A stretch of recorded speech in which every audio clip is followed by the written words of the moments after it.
Guys, it's that special time of year. It's the Riyadh Comedy Festival. And all of your favorite comedians are performing at the pleasure of Turki Al-Sheikh. And he is the head of the entertainment authority over there. And he has so many people thrown in prison because they tweeted stuff he didn't like about the soccer team or whatever, that there's a wing of a prison nicknamed after him where they hang people by their heels from the ceiling. I mean, listen, they've got a call. They're going to go somewhere for 48 hours and be paid an awful lot of money. I mean, an awful lot of money. And so if you can find even the slightest justification as to why that might be okay, which is human rights are abused everywhere, I think it's important that I spread freedom of speech to a new group of people, then you do. The Bad Friends podcast has always thrived on chaos, comedy, and the chemistry between Bobby Lee and Andrew Santino.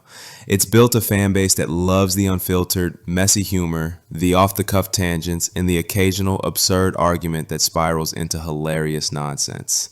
But now, that same fan base is showing a different kind of intensity. Anger, disappointment, and even moral outrage after news broke that both comedians will perform at the Riyadh Comedy Festival later this month. For some listeners, this feels like a betrayal. The anger isn't about the quality of the comedy or whether the jokes will land. It's about optics, ethics, and what fans perceive as a sacrifice of principles for a paycheck. Well, there's a Riyadh Comedy Festival. I don't know if you heard about that. This is true. There's a Riyadh Saudi Arabia Comedy Festival. I mean, how do you even promote that? You know, like, from the folks that brought you 9/11, 2 weeks of laughter in the desert. Don't miss it. I mean, the same guy that's going to pay them is the same guy that paid that guy to bonesaw Jamal Khashoggi and put him in a fucking suitcase. But don't let that stop the yucks. It's going to be a good time. Full disclosure, I was not asked to perform at the Riyadh Comedy Festival, so it's kind of easy for me to take the high road on this one.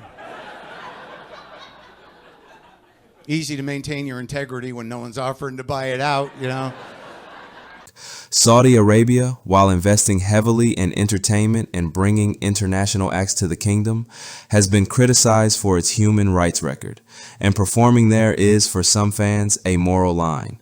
The backlash online ranges from frustrated threads on Reddit lamenting selling out, to Twitter posts warning other listeners that the podcast hosts have lost their moral compass. Unsubscribes and pauses in support are being cited as small but symbolic acts of protest. What's interesting is the emotional tone of these reactions. Fans often defend comedians' work, separating art from artists. But in this case, the connection between the host's decision and ethical concerns has struck a nerve. Some feel that Santino and Lee are choosing money over values. And in a podcast built on intimacy and relatability, that feels personal. That's good together. I want to talk to you about an episode that I saw.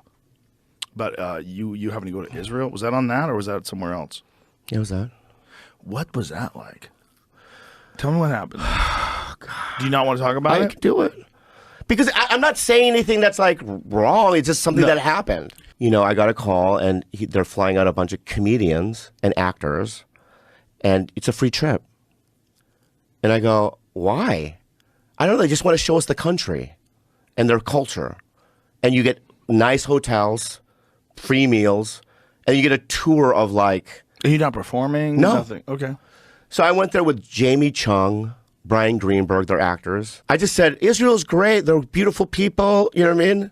Okay. And then like, it was just like, and they flew us out here for free.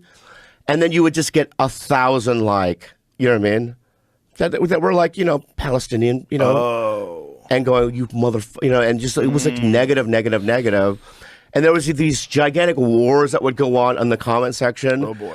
Listeners don't just consume the comedy. They invest in the personalities behind it. When those personalities make moves fans find questionable, the reaction is swift and vocal. Other fans, though, are more pragmatic. They point out that touring globally, even to controversial locations, is a normal part of a comedian's career, especially for names as prominent as Bobby Lee and Andrew Santino.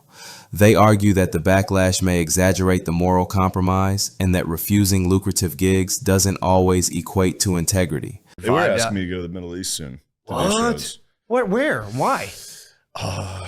Saudi Arabia and UAE or Dubai. Dubai?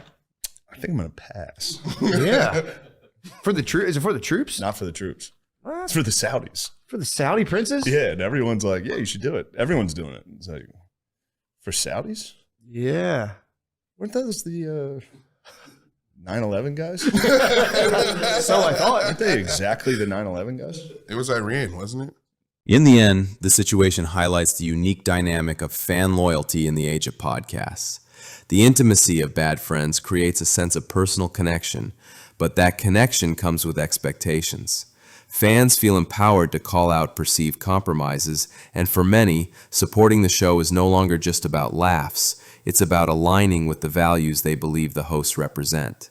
Whether Bobby Lee and Andrew Santino will respond or adjust to the backlash is yet to be seen, but the conversation has already reshaped how some listeners view the podcast.